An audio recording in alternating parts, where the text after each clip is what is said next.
Doctor એ ભગવાનનું બીજું રૂપ ગણવામાં આવે છે અને ડૉક્ટર દર્દીઓ માટે ભગવાન સ્વરૂપ સાબિત થાય છે. મારું નામ સતીશસિંહ લક્ષ્મણભાઈ વાઘેલા છે. મારી વાઈફનું નામ વનિતા સતીશસિંહ વાઘેલા છે. અમારે 9મો મહિનો ચાલુ હતો ને અચાનક ડેન્ગ્યુ પોઝિટિવ આવ્યો. તો અમે ઉના સોલંકી સાહેબમાં ગયા તો સાહેબે એવું કીધું કે આપણે તાત્કાલિક એડમિટ નથી થવાનું, પેલા આપણે એક દિવસ રાહ જોવાની છે. રાહ જોઈએ છતાં જો નો સુધારો થાય તો પછી આપણે આગળ કાર્યવાહી કરશું. તો એમાં સુધારો ન આવ્યો એટલે અમને એડમિટ કર્યા પછી 2 દિવસ રાહ જોઈ. તો રાહ જોવામાં થોડાક પ્લેટલેટ કણો ઘટવાનું થયું ને અચાનક ડેન્ગ્યુ પોઝિટિવ બહુ વધી ગયો હતો.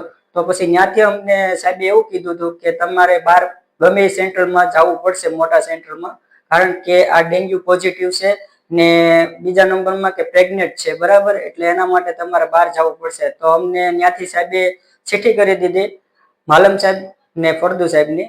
તો હોપ હોસ્પિટલમાં અમે એડમિટ થયા ને એડમિટ થયા પછી અમને થોડીક રાહ મળી, કારણ કે સાહેબે કીધું કે આમાં રિક્સ વાળું છે અને રિક્સ છે, બરાબર, તોય છતાં તમારે આમાં ધીમે ધીમે આગળ નીકળવું પડશે. જોખમી છે ને ખર્ચાળું છે, બધી રીતે છે.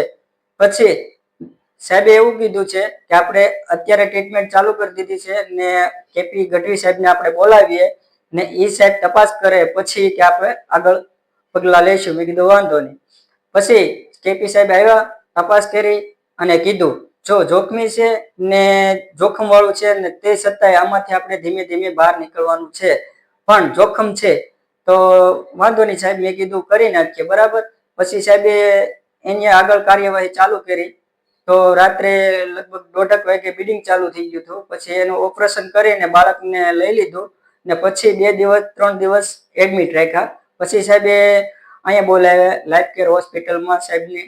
પછી દૂરબીનથી ઓપરેશન કર્યું. બીજા નંબરમાં એને બીડિંગ જમા થઈ જતું હતું ને બીડિંગ રહેતું નહોતું. અચાનક એના માટે ઓપરેશન કર્યું. ઓપરેશન કરીને પછી પાછા આઈસીયુમાં લઈ ગયા, ત્યાં સારવાર ચાલુ હતી. પછી અત્યારે જે પોઝિશનમાં છે એને કરતા 100% રાહત મળી ગઈ છે ને આપણે લગભગ 21 થી 24 બોટલની પણ બીડિંગની જરૂર પડી હતી. અત્યારે સહી સલામત છે.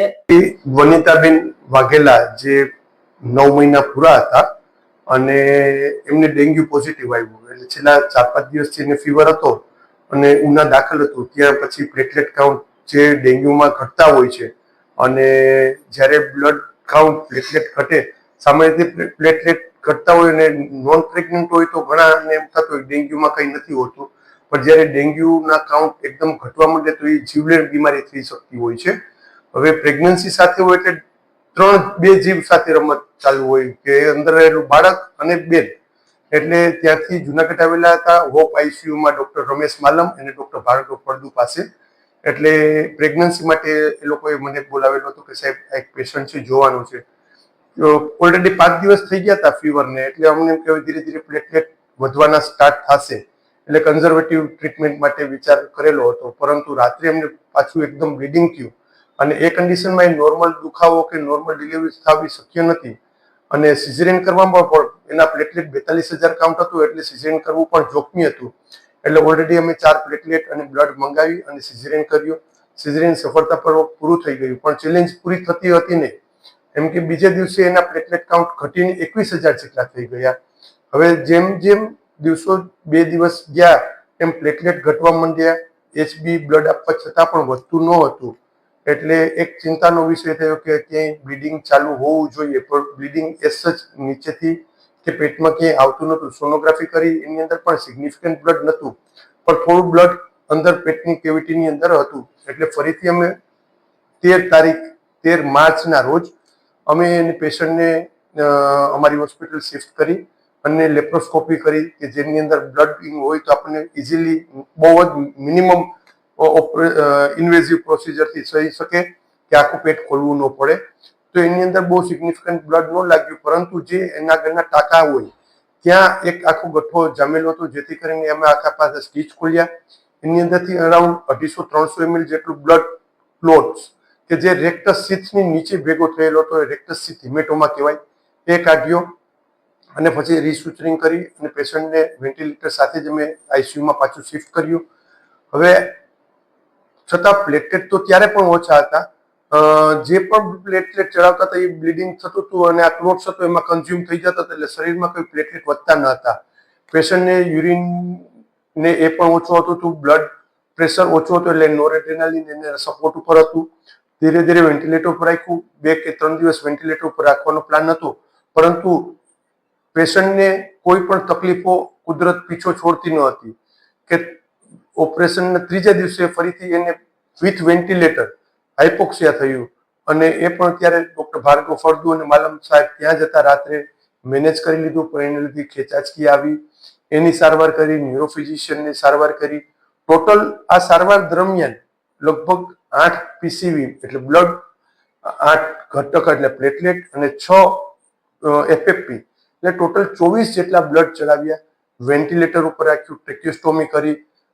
હેડ્સ ઓફ કે એનેસ્થેસિયામાં ડોક્ટર ચોટલિયા સાહેબે બહુ સરસ એનેસ્થેસિયા આવા રિસ્કી પેશન્ટમાં આપ્યું. એના માટે પૂરી અમારી હોસ્પિટલની ટીમ તેમજ હોપ આઈસીયુના 2 ડોક્ટરો રમેશ માલમ અને ભાર્ગવ ફળદુએ 24 કલાક કોઈ પણ પૈસા આર્થિક કમાવાની ગણતરી વગર પેશન્ટને પૂરતું સપોર્ટ આપ્યો. વેન્ટિલેટર બહુ સારી રીતે મેનેજ કર્યું. એના બધા આયોનોટ્રોપિક્સની સારવાર સરસ કરી અને 15મા દિવસે પેશન્ટ એકદમ બહાર આવી ગયું. ત્યારે ધમાલ ખૂબ કરતું પેશન્ટ, કેમ કે પોસ્ટ આઈસીયુ એને જે પ્રોબ્લેમો થતા એને લીધે વુન્ડ ઇન્ફેક્શન થયું. એ પાછું રીસુચરિંગ કરી પછી અમે ઘરે મોકલ્યું. આજે એના 10 દિવસ પછી પેશન્ટ પાછું આવ્યું, ત્યારે એકદમ ખુશ છે, કેમ કે એનું બાળક પણ એકદમ સરસ છે અને પેશન્ટ પણ એકદમ સરસ છે. આજે એમના બધા સ્ટીચ ખોલી નાખ્યા છે.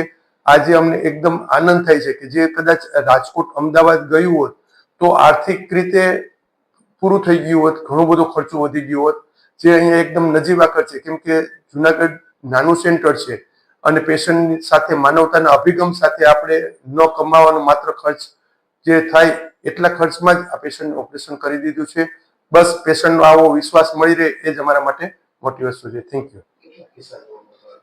ડેન્ગ્યુ સાથે પેશન્ટ હોય છે ઘણા ડેન્ગ્યુની સિઝનની અંદર, પણ આટલા બધા ડીઆઈસી થઈ જાય અને પ્લેટલેટ કાઉન્ટ સાથે આટલા કોમ્પ્લિકેટેડ થતા હોય એવા બહુ રેર કેસ હોય છે કે વર્ષની અંદર હાર્ડલી તમે જુનાગઢ શહેરમાં જુઓ તો 5 થી 7 પેશન્ટ મળે વર્ષમાં.